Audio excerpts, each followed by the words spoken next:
Mercedes Sprinter 2020, and we're going to do the test as recommended by Ador. We'll try to see how much power it takes to slide the door, just to see if the Croco has enough power to move this freely sliding door.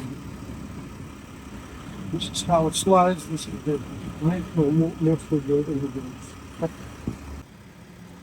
So basically we're doing the test recommended as a door engineer.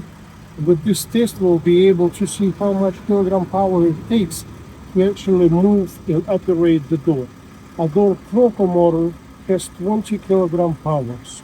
And to be able to move this door with a method, it shows zero, pretty much zero.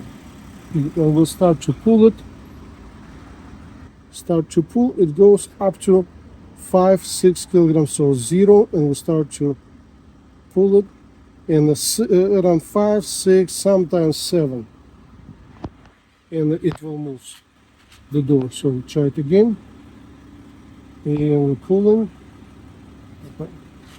and one more time, we're pulling, and it goes 7, 8.